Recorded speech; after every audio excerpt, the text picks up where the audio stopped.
going to see his pet again. All right, we're going to start all over again. So here's Jen's worried face. Because we just got off the phone. Because we're doing this. We're working on our helping people with financial concerns. Because we just got a call from a local ER. There's a 3-year-old dog who's got an intestinal foreign body. They can't afford it. This is Jen and her having flashbacks faces. And these are the calls we get. And I came in this morning and I said to you, let's call all the places that we know that provide affordable care and services. Let's see if we can get a list of the most common surgical immediate needs that we hear about. So that's C-section, pyometra, blocked cat, intestinal foreign body, and splenectomy.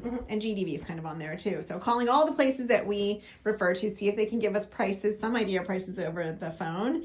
And this morning, as fate would have it, someone calls us and says their 3-year-old dog who's not current on vet care, doesn't have their own vet, right? We try to see if we can get them to call their vet to see if their vet will help them. It's at the ER. The dog they think has a foreign body, intestinal foreign body. The dog's been sick for a couple of days. And what was the estimate that the ER gave? $4,000 to $6,000. $4,000 to $6,000.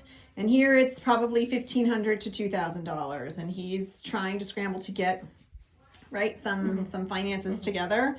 And unfortunately, it's just one of those days where I have already made plans, and and you explained to him. What did you explain to him as soon as you got on the phone? I explained that we're not an ER or referral center. Right.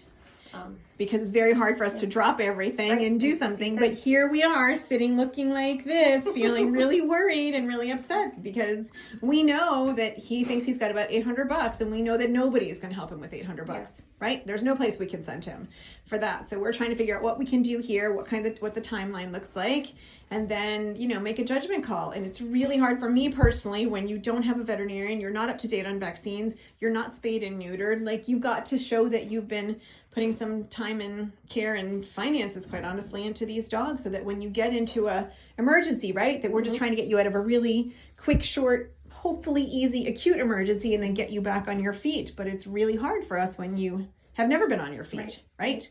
And so we ask things like, are you willing to surrender them? And we get a lot of people who say, I will not put my dog down. And we have a lot of people who will let their dog die at home, right? Which leaves us in this ethical dilemma as to whether or not we report them. And we have had people be at ERs and they go home because they can't afford care. And then the ER calls and reports them for cruelty. Like, that has happened. We've had at least 3 corn cobs this year. That's a pretty common one. We've had multiple dogs with fabric foreign bodies, and we all sit up here trying to figure out how to make this work because ultimately we are really worried about that pet. Right? And what kind of payment plan can we put them on? What is our checklist? And we have a really detailed, elaborate checklist of all the things that we're going to ask you. And that is, I cannot go anywhere else. I will not go anywhere else. I understand my pet might be dying. I understand that Jarrettsville Vet's going to do what they can. I understand the risk and the liability because quite honestly, you're asking us to assume the liability that you're never going to pay us back for anything. And how many times do they never pay us back? A lot. A lot. And still we sit here all upset and worried about these pets that we know are dying somewhere else and have been really sick for somewhere else. And so here we are with the manager's meeting and me saying he'd have to be here in 2 hours. He'd have to meet this criteria. Like, you have to get neutered. We're going to try to get you out of this. And then how are we going to manage it moving forward? And then we make these really difficult decisions. And even at the end of the day, we still say, if you will sign your pet over, we will do what we can. And then we'll worry about it. And how often do people sign their pet over? Not very often. One time. We've had one time where someone said, I'll sign my pet over, right? And we did the block cat. No, in Banks. Oh, in Banks. Okay. Yeah. So 2 times where people said, I so love my pet that I will sign them over. I will put them in your hands because there's nothing I can do. And both of those times, what happened?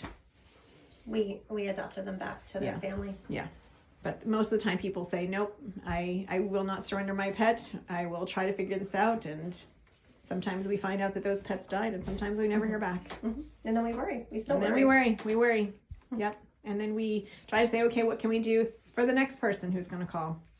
And how do we manage it? So for me, it's if you are willing to sign your pet over, and then I can manage liability a little bit better and minimize diagnostics and just try to get them through. And then, in some cases, they just buy them back for whatever the cost of that care was, which is certainly better than sending you home, getting you reported for cruelty, and still having your pet die. All right. Sorry, Jen.